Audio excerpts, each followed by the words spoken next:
and welcome to Gray Woodworks and Designs. Thank you for joining us as we go over how to care for your wooden cutting board. First of all, I want to talk to you about how to clean it. And believe it or not, this is actually a problem. The first thing you never want to do is never put your wooden cutting board in the dishwasher. If you put one in the dishwasher, it will warp and likely the glue joints will fail. So please never put a wooden cutting board in your dishwasher. I realize many people like plastic because they can put it in the dishwasher. However, wooden cutting boards are far better for you. They are organic, first of all, and second of all, plastic boards will actually create what's called microplastics in your chipping and cutting.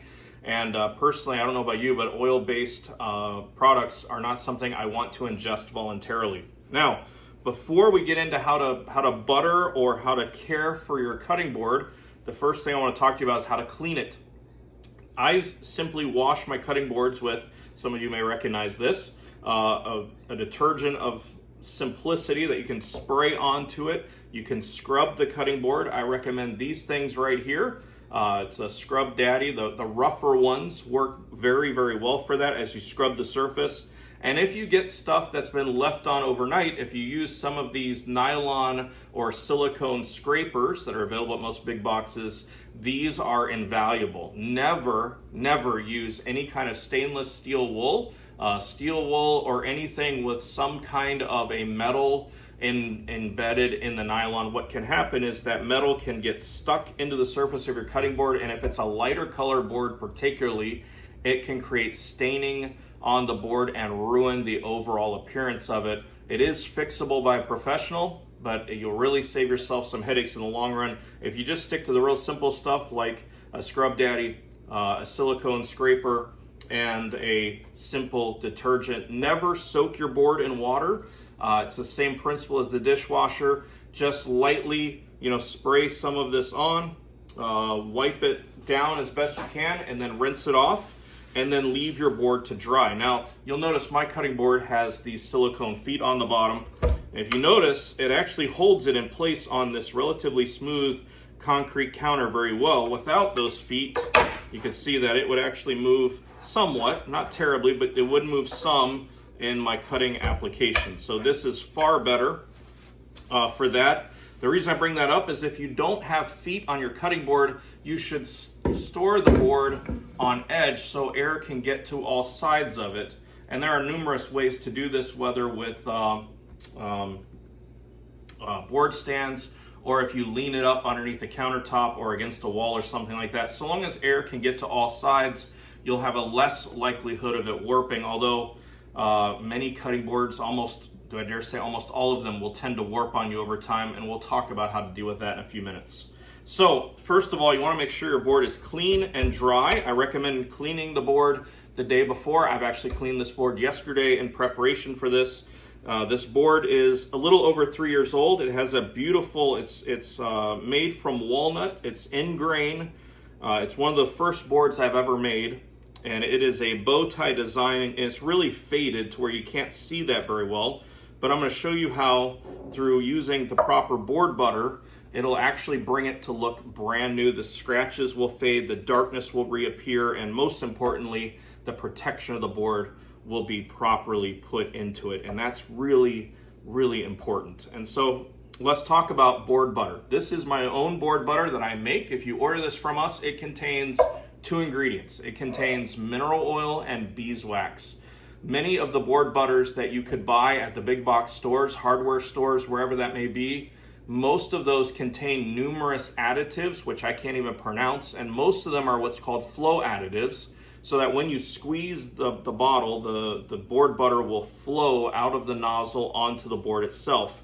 I personally prefer to know exactly what's in my things when possible, and I can make it myself, and we actually sell it ourselves here at Gray Woodworks Designs. This is made from mineral oil and beeswax. We sell it in these small 4-ounce containers like this, or 4-ounce containers like this. If you order a board from us online, we will ship it in one of these 4-ounce aluminum tins. If you are local in the Hilo area, you'll either have options to a glass jar of this nature and the aluminum tins of that nature. And the reason being what's available to us at the time that we need it. We live in the island of Hawaii, I'm based in the Hilo area. I live in beautiful Keau, Hawaii, and it is a beautiful place to live. Although sometimes we have to get a little creative with sourcing our materials. You can find us at the Hilo's Farmers Market. You can see us at various craft fairs around the islands, including Oahu's been inviting us to some.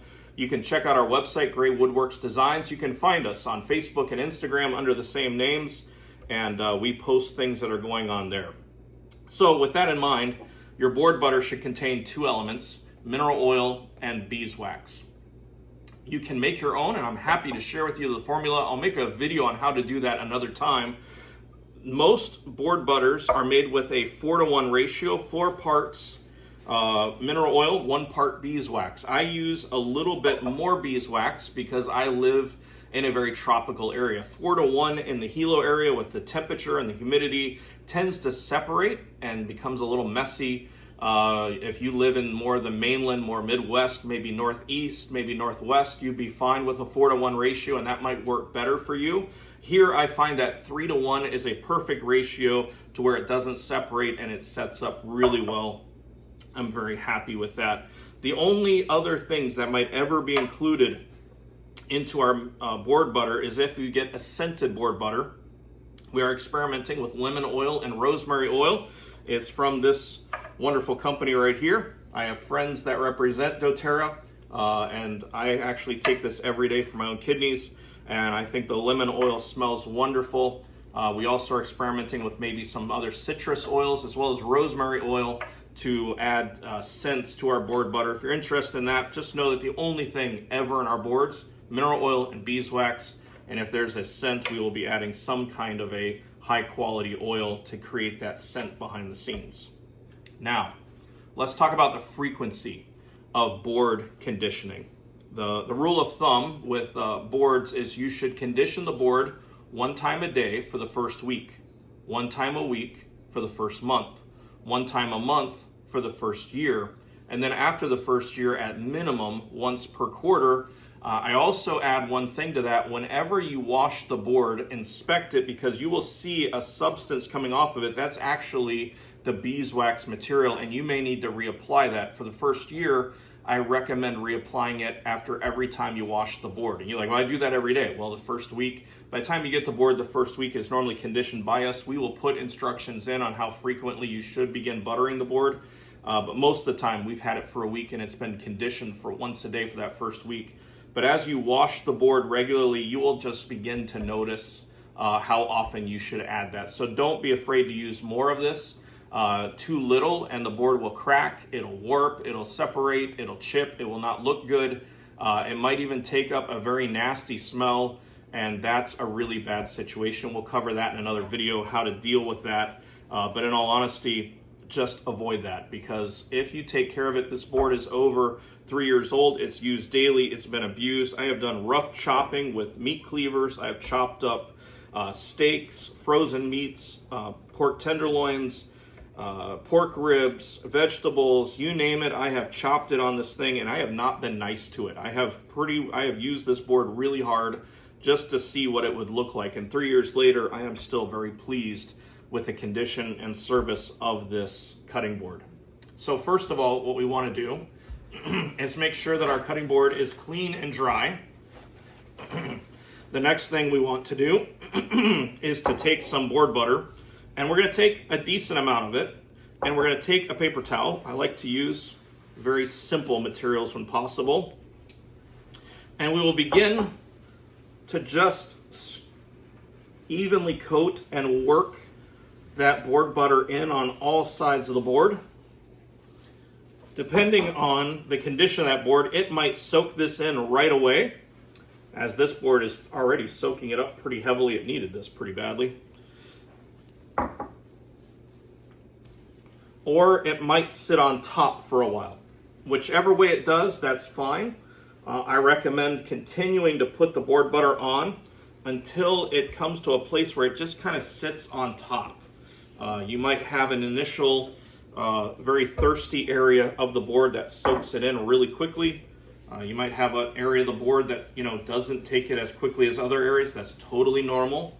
That's just the grain of the board doing its thing, as well as where we're at with the condition of the board altogether. Now that I've got the material on the board, I'm going to stop and I'm going to walk away for 5 minutes. I'll see you in 5 minutes.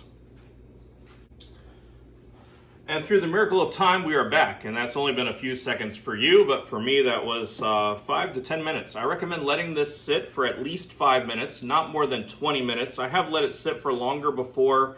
The problem with it sitting longer is the wax may set up more than you expect and may not buff out as easily, and so I would recommend somewhere between 5 and 20 minutes to let it sit. If you look, you'll actually see that it has soaked in some of these other areas. Off camera, I did go around and make sure I didn't miss any spots, including the backside.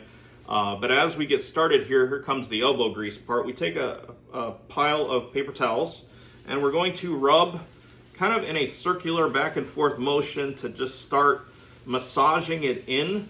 And then we're just going to keep scrubbing it.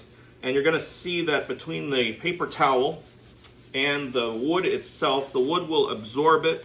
The paper towel will obviously absorb it. The paper towel acts like 1500 grit sandpaper. So not only am I nourishing the board, not only am I putting on a protective coating which will keep juices and just the nasty stuff that forms bacteria out of the wood, because this has been soaked in mineral oil originally and then added the top coating of the board butter. But this will prevent bacteria from growing. It's antibacterial. And it'll make it so much prettier, so much smoother, and will just look wonderful when all is said and done. And so we are almost there. I will probably give this another application off camera, but just so you can see what one coat looks, you can see how much better she already looks. And so please take care of your boards, follow the frequency I mentioned, and you can have one of these boards last you a very long time. Please don't hesitate to reach out to me. I'd love to make one for you. We have many abilities: CNC, laser, cutting boards, jewelry boxes. Check out our whole lineup, GrayWoodworksDesigns.com. Aloha.